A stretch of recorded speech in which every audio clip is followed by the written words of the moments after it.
Hi friends, எல்லாருக்கும் வணக்கம். இன்றைக்கி நீங்கள் பார்க்க போகிற வீடியோ வந்து ஒரு ட்ராவல் விளாக் தான் பார்க்க போகிறீங்க. நாங்கள் வந்து ஃபேமிலியாக வந்து வேளாங்கண்ணிக்கு தான் கிளம்பிட்டோம். காலையிலேயே பாப்பாவே எழுப்பி பாப்பாவுக்கு நல்லா வந்து குல்லாலாம் போட்டு குளூரில் நல்லா குல்லா போட்டு பாப்பாவையும் கிளப்பி 6 மணிக்கே வந்து பஸ்ஸு எங்கள் ஊர்லேயே பஸ்ஸு ஏறி 6:45க்கு தஞ்சாவூர்லேருந்து நாகப்பட்டினத்துக்கு ட்ரெயினுக்கு போய் டிக்கெட் எடுத்துகிட்டு ட்ரெயினில் போய் தம்பி வந்து நல்லா என்ஜாய் பண்ணிட்டு வந்தான். பாப்பாவும் நல்லா என்ஜாய் பண்ணிட்டு இருந்தது. பாப்பாவுக்கு வந்து இது செகண்ட் டைம் ட்ரெயினில் ட்ராவல் பண்ணுறது, இவ்வளோ தூரம் லாங்காக ட்ராவல் பண்ணுறது. பாப்பாவுமே எங்கே போனாலுமே நல்லா வந்து கோஆப்ரேட் பண்ணி ஒன்று அமைதியாக வருவாள். அவள் வந்து ஜாலியாக வெளியில் வந்து ஒரு எக்ஸ்ப்ளோர் பண்ணுறது அவளுக்கு ரொம்ப பிடிக்கும். பாப்பாவுமே விண்டோ சீசனில் நின்றுட்டு வெளியில் நின்று எல்லாருக்கும் பாய் சொல்லிட்டு வேடிக்கை பார்த்துட்டு வந்துட்டு இருந்தா. அங்கே வந்து நல்லா ஏரி மாதிரி இருந்ததெல்லாம் கடல்னு பார்த்து கத்திக்கிட்டு வந்தாளுங்க தம்பியும். நாங்கள் போவையிலே வந்து சாப்பாடு, மத்தியானம் லஞ்சுக்கு சாப்பாடு எல்லாமே எடுத்துகிட்டு போயிட்டோம். ஸ்நாக்ஸு எல்லாமே எடுத்துகிட்டு போயிருந்தோம். ஏன்னா குழந்தையெல்லாம் கூட்டு போகிறதுனால எல்லாம் எடுத்துகிட்டு போயிருந்தோம். அங்கேருந்து வந்து நாங்கள் வேளாங்கண்ணி போய் வேளாங்கண்ணியே ஸ்டேஷ்டாக போய் வேளாங்கண்ணியில் இறங்கி வேளாங்கண்ணிலேருந்து கொஞ்சம் தூரம் ஸ்டேஷன்லேருந்து சர்ச்சுக்கு நடந்தே போயிட்டோம். போய் ஃபஸ்ட்டு வந்து மொட்டை எடுக்கிறதுக்காக தான் போயிருந்தோம். மொட்டை எடுக்கிற இடம் கொஞ்சம் கூட்டமாக இருந்தது. ஃபஸ்ட்டு டிக்கெட் எடுத்துட்டோம். 50 ரூபா ஒரு மொட்டைக்குன்னு சொல்லி 3 பேருக்கும் வந்து 150 ரூபா டிக்கெட் பே பண்ணி டிக்கெட் எடுத்துகிட்டு வெயிட் பண்ணிட்டு இருந்தோம். அங்கேயே உள்ள க்ரௌடு கவர்மெண்ட் ஹாலிடேங்கிறதுனால வந்து நிறையா கூட்டம் இருந்தது. ஒர்க்கிங் டேயில் கூட கொஞ்சம் ஃப்ரீயாக இருக்கும். போனால் ஃபஸ்ட்டு லைன் படி நின்றுட்டு ஃபஸ்ட்டு வந்து பாப்பாவுக்கு தான் மொட்டை எடுக்கிறதுக்காக வெயிட் பண்ணிட்டு இருந்தோம். அங்கே வந்து காத்தோட்டம் இல்லாதனால பாப்பாவுக்கு ரொம்ப வேர்த்துக்கிட்டே இருந்துச்சு. தம்பி வந்து தூங்கிட்டு இருந்தான். ஃபஸ்ட்டு வந்து பாப்பாவுக்கு மொட்டை எடுப்போம். நான் வந்து பாப்பா என்ன பண்ண போகுது அப்படிங்கிற ஒரு பயத்தில் பாப்பாவுக்கு வந்து இது செகண்ட் மொட்டை தான். பாப்பாவுக்கு இப்போ 2 வயசாகுது. தம்பிக்கு வந்து இது 4வது மொட்டை. நாங்கள் வருஷத்துக்கு ஒரு வாட்டி தான் மொட்டையை எடுக்கிறோம். ஃபஸ்ட்டு வந்து பாப்பாவுக்கு பொன்னைநல்லூர் ஒரு மாரியம்மன் கோயிலில் தான் ஃபஸ்ட்டு மொட்டை எடுத்து காது குத்தியிருந்தேன். அங்கே வந்து பாப்பாவுக்கு வந்து ரொம்ப அழுகலை, ரொம்பவும் இது பண்ணலை, நல்லா தான் அங்கேயே ஓரளவு காட்டியிருந்தா. நான் இங்கே வந்து பிள்ளைங்கள்லாம் நிறையா அழுதுன்னா என்ன பண்ண போகிறாளோ அப்படிங்கிறது ஒரு இது இருந்தது. ஆனால் பாப்பாவுமே நல்லா வந்து கோஆப்ரேட் பண்ணால் இங்கேன்னு எல்லா திருப்புற பக்கம்லாம் அவளை காட்டிகிட்டு இருந்தா. அதனால் ஃபஸ்ட்டு மொட்டையில் கூட அங்கங்கே முடிந்தது. இந்த மொட்டையில் நல்லா அழகாக காட்டி நல்லா க்ளீன் பண்ணிக்கிட்டா.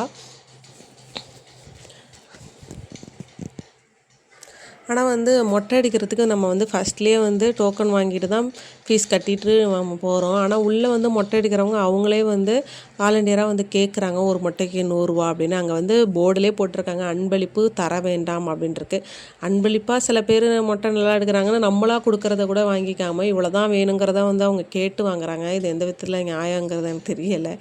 ஏன்னா அவங்களே நம்மள்ட்ட பணம் கொடுங்க அப்படின்னு சொல்லி கேட்குறாங்க. நம்மளாக வந்து கொடுக்குறத கூட வாங்கிக்காமல் ஒரு மொட்டைக்கு 100 ரூபா கொடுங்க அப்படின்னு சொல்லிட்டு நாங்கள் அம்மா, அக்கா, பாப்பா 3 பேருக்கு மொட்டை எடுத்ததுக்கு வந்து 300 ரூபா அப்படின்னு கேட்டாங்க. நாங்கள் வந்து 250 ரூபா அப்படின்னு சொல்லிட்டு 200 ரூபா ஃபஸ்ட்டு கொடுத்தோம். இன்னும் கொடுங்க அப்படின்னா அப்புறம் 250 ரூபா கொடுத்துட்டு அப்புறம் மொட்டை எடுத்தோம்.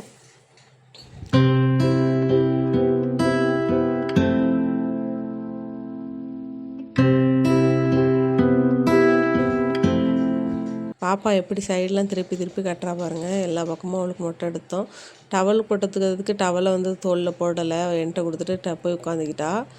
அம்மாச்சி மடியில் உட்காந்து ஃபஸ்ட்டு மொட்டை எடுத்துட்டா. தம்பிக்கு ஃபஸ்ட்டு பாப்பாவுக்கு மொட்டை எடுத்துட்டு அதுக்கப்புறம் தம்பிக்கு மொட்டை எடுத்தோம்.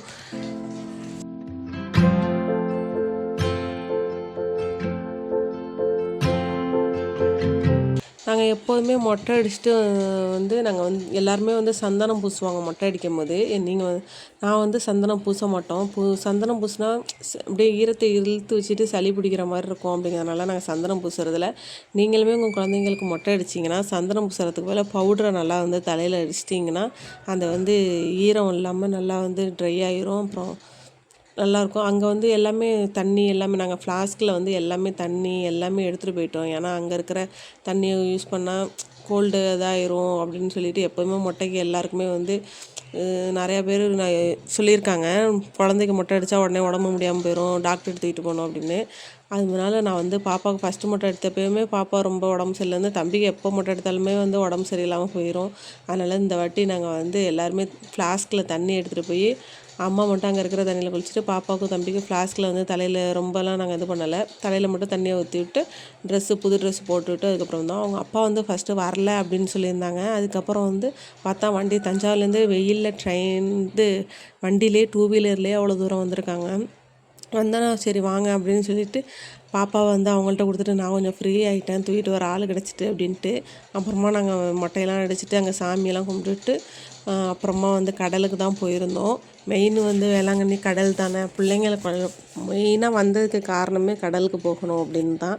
சரின்னு தம்பி போனோடனே அங்கே அடிக்கிற வெயிலில் அங்கே கார்லாம் வந்து சுற்றுற மாதிரி இருந்துச்சு, அதில் ஏறணும் அப்படின்ட்டான். அதில் வந்து 40 ரூபாய் என்னமோ சார்ஜு. அதில் வந்து ஃபஸ்ட்டு பைக்கில் தான் உட்காருன்ட்டு பைக்கில் உட்காந்துருந்தான். அது கொஞ்சம் தூரம் உட்காந்துருந்தோன்னா பயம் வந்தோன்னா அப்புறம் அவங்க காரில் உட்கார வச்சுருந்தாங்க. அதுலேயுமே அவன் ரொம்ப தூரம் உட்காரணும் ஒரு ஆசையில் வந்து ஏறி உட்காந்துட்டான். அதுக்கப்புறம் பயம் வந்துருச்சு. ஆனால் அங்கே ஒரு பொண்ணு உட்காந்துருந்துச்சு பாருங்கள், அது ரொம்ப தூரம் சுற்றிக்கிட்டே இருந்துச்சு. அவராக இறக்கி விட்றப்ப தான் இறங்குனுச்சு. ஆனால் தம்பி வந்து பாதியிலே நான் இறங்குறேன் அப்படின்னு சொல்லிட்டு இறங்கிட்டான்.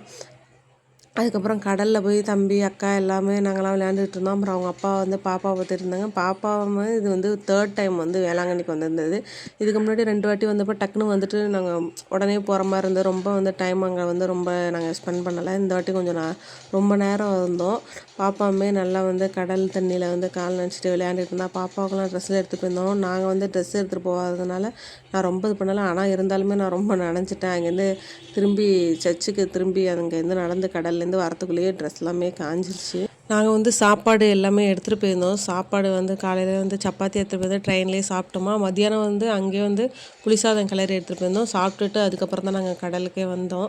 கடலில் விளையாண்டுட்டு அப்புறமா அப்படியே நம்ம வந்து ட்ரெயின் வந்து 4 o'clock நம்ம திரும்பி வந்து வேளாங்கண்ணிலே ட்ரெயின் அதில் பிடிச்சிருவோம் அப்படின்னு சொல்லிட்டு அப்புறமா இது பண்ணிகிட்டு இருந்தோம். பாப்பாவுமே நல்லா வந்து என்ஜாய் பண்ணி கடலில் நல்லா விளையாண்டுட்டு இருந்தா.